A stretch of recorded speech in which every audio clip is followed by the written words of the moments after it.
What's up, Alphas? It's your boy, Alphas. I made looking cute, looking clean, looking sexy. And of course, I am joined, even though I think his internet is struggling. So we're going to go back full screen until he come back. But I'm usually joined with Tori and Gerald. Hopefully they'll be here soon. But we're going to talk about a little wrestling today. Quick update to the channel before we get into all that news. I know today's used the Ring of Power. For those that want to watch Ring of Power, that video will be out tomorrow, along with Make It Make Sense. Sunday, we will still be doing the usual. We'll still be doing the usual Power and, of course, House of the Dragons, as well as Monday. I will do Queen Serpent again, so that will be right back up. But y'all ain't here for that. Y'all here for some wrestling talk. So let's get into it. Like I said, hopefully Tori and them be able to join me shortly. But I'm gonna do my match of the week. I'm gonna explain why. My first match of the week will be AJ Styles versus Sami Zayn. An amazing first match. Let me see. I think he's back. Amazing first match upcoming. I think Tori's still having a problem, but we have it was a story told match. We saw moves I haven't seen Sami Zayn pull out in a long time. AJ Styles brought out his best, even though it was interference from Solo Sikoa, as you know, that's part of the bloodline deal. But overall, you are having these great wrestling moments that are created by Sami Zayn in this bloodline storyline. And it's showing you that Sami can hold his own with the best. That's one of my favorite parts of this whole storyline. And AJ Styles in this match showed you who are the top people in the company, really are. And AJ Styles and Sami Zayn killed it. They put on a show like no other, because those are two of the best wrestlers in the world.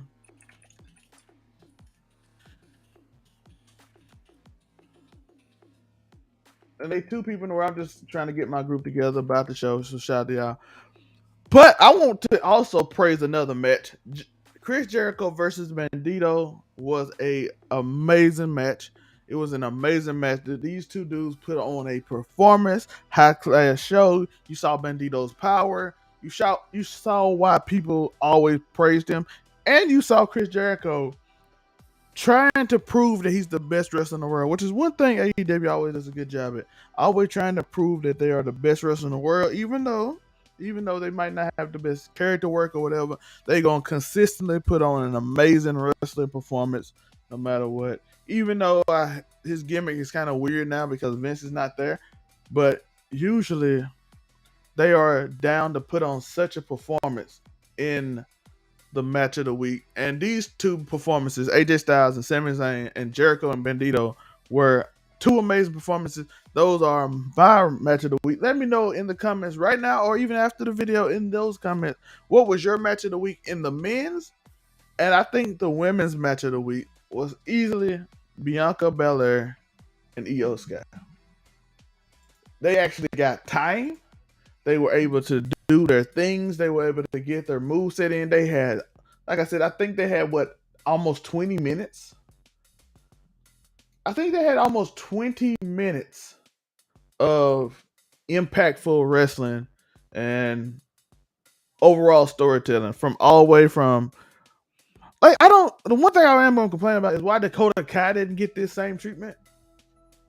Is it okay if I complain about that? Like, she had the chance on Friday to get a good match off, but they seem to not really give it time as they should have.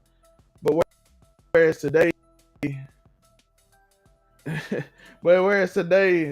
you don't get is the same amount of time. That's my one problem. But maybe it's because the 3 hours difference. Y'all let me know in the comments. What do y'all believe it was? Do y'all believe it was a 3-hour difference, or what? Let me know. Let me know what in the comments do y'all believe is the difference between why Dakota Kai didn't get time, because she essentially almost got squashed. Almost. That was my biggest problem. She almost got squashed in her match. She basically did get squashed by Raquel, But Io and Bianca was able to put on an amazing match, which is why I'm confused because Dakota seems so vital to this storyline. They seem so vital to this storyline. The next, if y'all had the match of the week, let me know in the comments. I'll read it off and let you know what your match of the week, why it was the match of the week, how do you feel about it. Even after I get to my other points, I want that to go through. We have Saraya, aka Paige, formerly known as Paige in WWE. Her promo, it wasn't good. She is very aware. She's very well aware of that. She said she was rusty, but it wasn't a good for somebody like me who was saying that Tori was not quite wrong. I didn't say he was wrong, but I did state that Tori kind of like it's a chance. It's a slither of hope. It's a you throwing out the bait, hoping somebody catch it, and hopefully you got Paige, who is hopefully you would say a great fisherman, to catch this women divisions and save. Unfortunately, she didn't have a good first week. That whole segment with the match was odd. You could praise it as women getting wrestling time, which I would if I was my optimistic self would say women getting wrestling time is amazing. But based off Tony thoughts about Thunder Rosa and how it doesn't sell and how her as a champion isn't really good for ratings, I don't know how well this does for that. And I'm a person, if you watched last week's show, was rooting for it, and I wish Tori was here so he can say his thing, but we having technical difficulties on his connection. But again, it is difficult to think how can this division actually be helped with all the things going on. It's not even that these women are talented, they're not booked well. And he's so focused on the men that it's hard for them to be booked well. And that's not even just for the women. That is for overall anybody that's not at the top usually has the same problem to me. It appears that they have the same exact problem with not only Andrade, they had people that couldn't even show up. And somehow Andrade got that little bitty segment on Dynamite.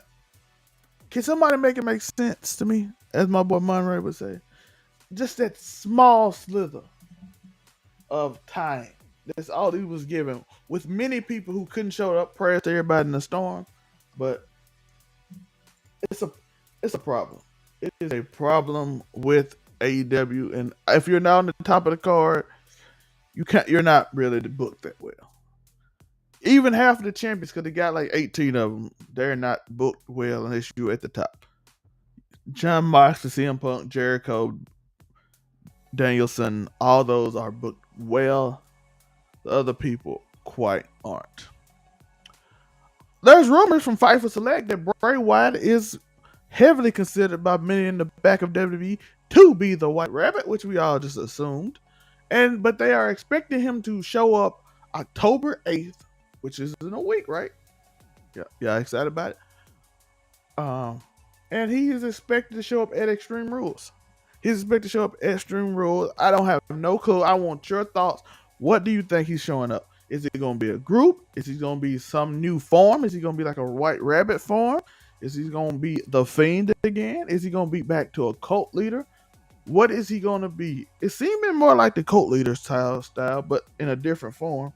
So I'm interested in what do y'all think he's be? If it's not him, Triple H got a problem.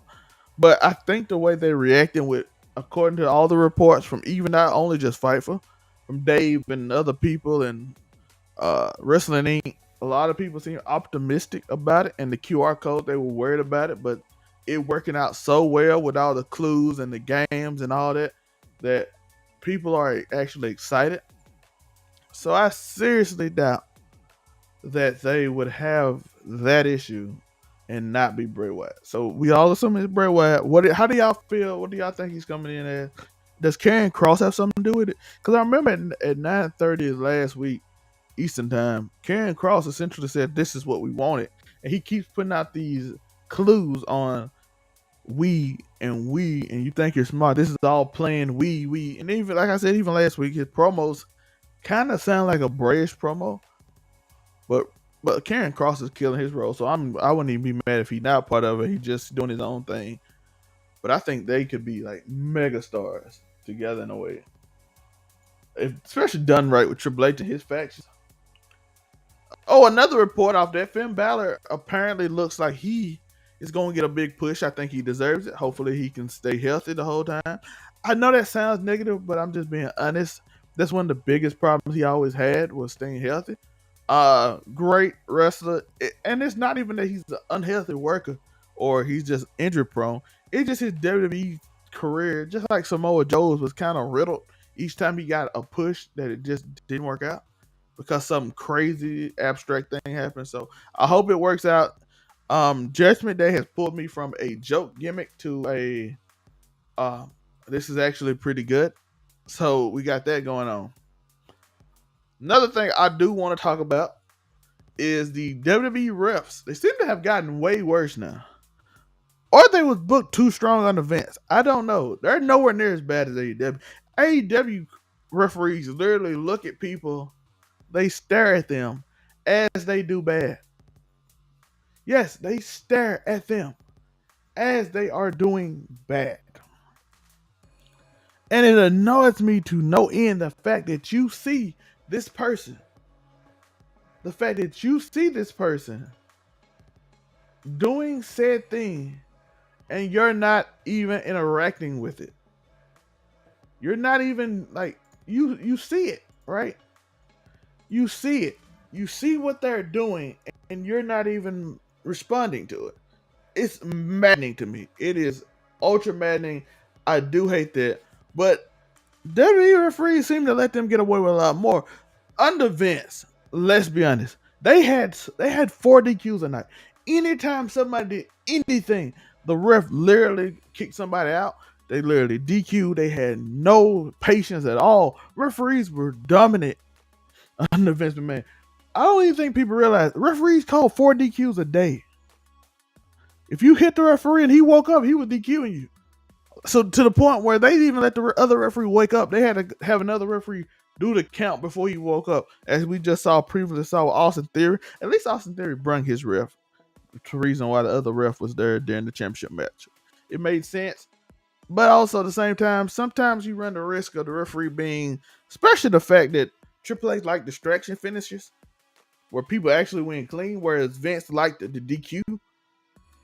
Because that's their philosophy on keeping people strong. I think Triple H is better because somebody actually gets wins and they gets rewarded for doing manipulation compared to Vince where somebody tries to cheat and they continue to get DQ and both wrestlers don't pick up from it.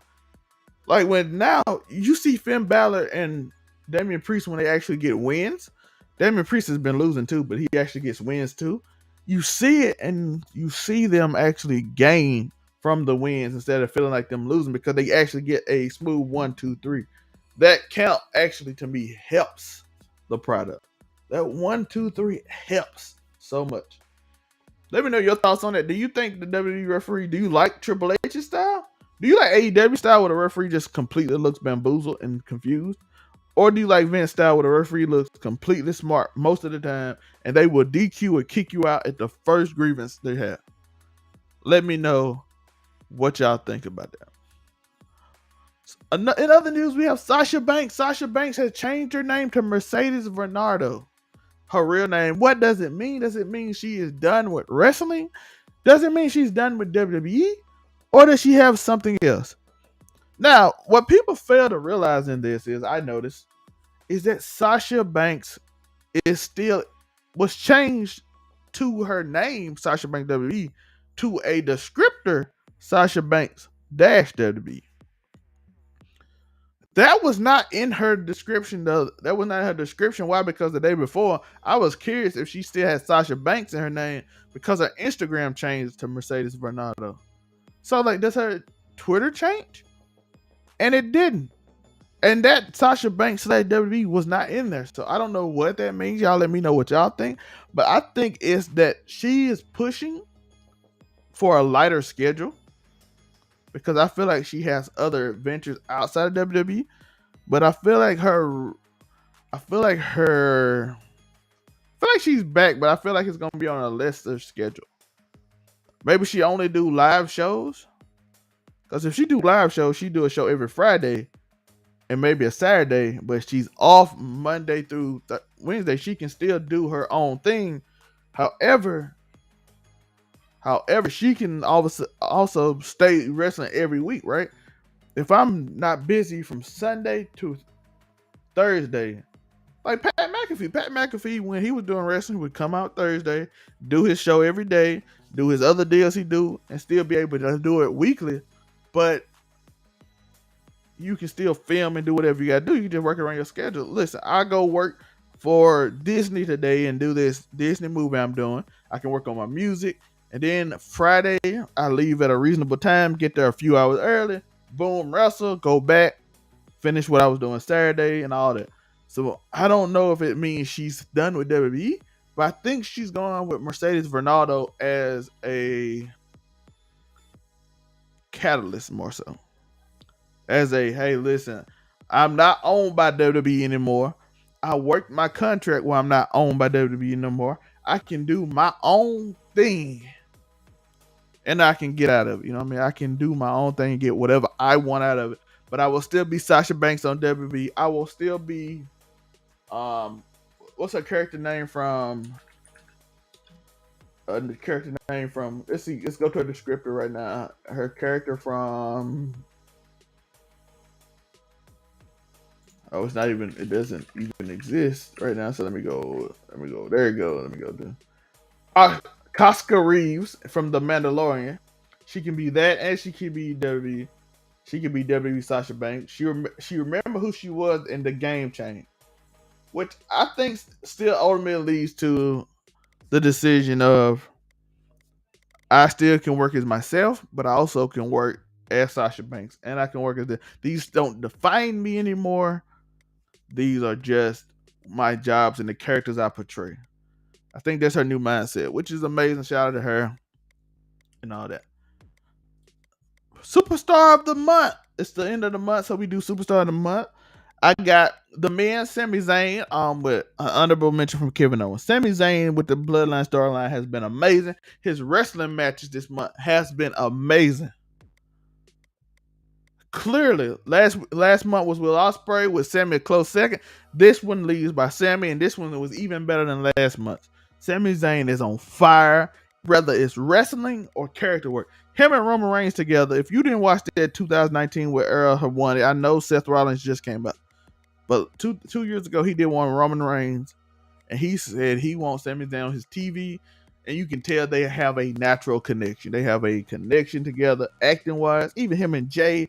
That look, all of those little intricacies, even him and Solo being his defender, his enforcer for the whole bloodline, but him defending Sami, him and Jimmy being real cool, got the handshakes and everything, Jay hating him, and even Roman accepting him in, and Paul Heyman kind of hating him too, but he's more like hate him as an idiot, whereas Jay is like jealous hate. So it's entertaining dynamic because he has a dynamic with each person, which when they betray him or he senses a betrayal and turn on them because he knows they're about to do it, I don't think he can just screw them over, because I think people love the way this storyline is going. It has to be a sense of betrayal or actual betrayal for the storyline to get over, because you want Roman to get that heat too, right? So it got to be like you can make Sami either be like the dumb, gullible guy who wants to be part of the cool kids and he gets beat up, or he's a smart dude, but he realizes that he's about to get beat up and he manipulates the situation and gets out there, and then you can have him, KO, whoever against the bloodline do their thing. There's so many ways you can do this with Sami Zayn. And I don't know which way they'll go. I just hope he just doesn't just be like, oh, I tricked y'all, ha ha ha, because that makes him look more like a heel. Because then you can say Roman Reigns just like decided to open up to him and he just screwed him or something, and then that doesn't look good to you because Roman Reigns not the type of character to open up. So that's the only way I think it can be messed up. But you got like 4 or 5 other ways you can just set this up for Sami Zayn just to get the most overreaction ever, besides maybe Cody Rhodes when he come back. Like that's it. Like people are actually saying Sami Zayn could be the one to take the belt off Roman and it'll be okay with. So now we added another, right? We added Drew is a kind of, but probably not, most likely not. But we will accept him taking the belt off Reigns, even though we don't want him to. That's how people feel. Seth Rollins absolutely can take it off of him. He is 2A. Sami Zayn, who is people who would be somebody wants to. Only second, only to the other guy on this list, Cody Rhodes. And of course, Kevin Owens. Them the 5 people now. A few months ago, we had 0. We had Brock Lesnar, and that's it. So I am okay with 5 people all of a sudden being built up to being able to take the belt off Roman Reigns, because before it was Brock Lesnar and Cody Rhodes whenever he's healthy, and that's it. Now you have Sami Zayn, you have Kevin Owens, you have Drew McIntyre, who have been built up good. If Bray come back, you probably say Bray. Depending on how Karrion Kross and Drew McIntyre go, you might can say Karrion Kross if you build him up a few more weeks. But now you actually have contenders that Roman Reigns actually should be able to fear and have a thing with. And Sami Zayn is now leading that charge with him being very popular and wanting to take the bet off Roman. Because now I'm okay if Sami somehow takes the bet off Roman and maybe Seth beats him and then Cody come back, win the Royal Rumble, and then faces Seth, the guy who he can claim put him on the shelf. That's an amazing storyline. By the way, I want to say this before we get into the women's Superstar of the Week. Prayers up to Tua Tagovailoa, and who is having concussion issues. He shouldn't have been in the game, but we ain't talking about that. They will talk about that and make it make sense. And Randy Orton, whose back might be worse than they assumed. And Randy Orton is so amazing. He's one of the people that could take it off him too when he's healthy. So that's actually 6, but he always been able to do that. Him and Seth was always like that. I'm talking about building people up. Triple H has done an amazing job of that. But Randy Orton's back is worse. And like I said, Kevin Owens is the honorable mention. Kevin Owens fought a sign. Kevin Owens is on fire. He looks like a stud. He looks like a superstar. You can actually see him beat Roman Reigns, even though I don't think he's quite there yet. He is building his way there. He is just so interesting. And I just want to mention him. Alpha Academy. I'm about to say American Alpha Academy. Otis and Chad Gable are doing amazing work. I just want to mention them because Chad Gable is on fire too. So I want to mention them, even though I don't consider them up there because they lost so much. But come on, man. Chad Gable is looking like a legit stud right now. Otis is too. Did y'all see that reaction between Otis and Braun Strowman last Friday? Did y'all hear that reaction? Oh yeah, Sheamus and Gunther too. All capital letters Gunther now. They are doing amazing actual work in the ring and out of the ring. Chad Gable is literally coming up to the level. He's getting up there toward where I thought he should have been, like a smaller Kurt Angle, maybe not the star Kurt Angle is, but a well-rounded, active wrestler who can do funny and do normal stuff. Shoosh, you know what I mean? Let's go with women's. Io Sky has been amazing during this run. I want to give her credit for consistently putting on performances. And I want to say her, but I want to also say Suzuki.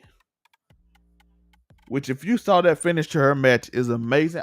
Only problem I'm having putting Suzu up there over Io is Suzu probably only been around, 2 times this whole month?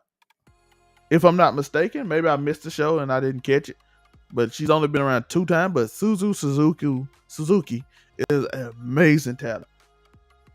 She is absolutely killing it over there in Stardom. She is doing her thing.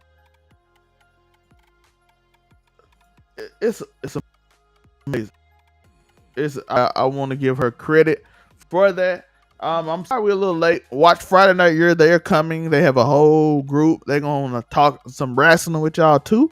I'm sorry we had technical difficulties. We've been having technical difficulties 2 days in a row, so I do apologize for that. I can't. Everybody in different places, so we can't quite get the internet right. But when we get together, we're gonna kill it. So support that. We have a new Overall 99 Anime channel, so head over there. Overall 99 Anime. It just made. We're gonna have to put some videos out on it soon. Tomorrow we are looking at Anime House. If y'all in the anime, we're gonna watch the Anime House by RDC World. We're gonna live react to it. Hopefully, everybody we can finish off some technical difficulties from that. We also have Make It Make Sense on this channel coming out tomorrow, but Friday Night You're coming out after this, talking some more wrestling that you can talk about. We also have the gaming channel. We have the the content overall 99 entertainment channel, which is gonna be clips and some skits on the content channel as well, longer form skits on the content channel. We got overall 99 sports. We got a lot of things going on. It's a bunch of different overall 99s. But if you only care about wrestling, we'll be here every Friday at 7 Eastern, right before SmackDown. Get your taste of whatever going on in a week. We do Match of the Week every week. We do Superstar of the Month every month. This week for me, I don't know what Tori's or Gerald's is, but this week for me, it is Sami Zayn and Suzuki. And EO Sky too is my two rest of the week because I couldn't choose because Suzu is not on there. But I want to shout out them amazing wrestlers. And I appreciate y'all for watching. Let me know y'all thoughts. Leave comments, like, and subscribe. Do all of that good things. Here's the ad to all my people. Here's some shows we do. I know y'all been seeing at the bottom. We have Andor every Wednesday. This week we did not have it. We have Abbott Elementary every Thursday. Again, we had technical difficulties. And remember to like and subscribe if you enjoy the content. I appreciate y'all. I'm getting in the habit of starting to do some of these more by myself because like we having technical issues every once in a while. And I hope y'all enjoyed it because I'm trying to get my voice back. I'm trying to get my energy back. I've been doing a lot of little behind the scenes stuff and we're going to improve the channel. So I hope you join us on that journey. So hit that like button, hit that subscribe button. Watch us improve the content for you. I love y'all. Peace.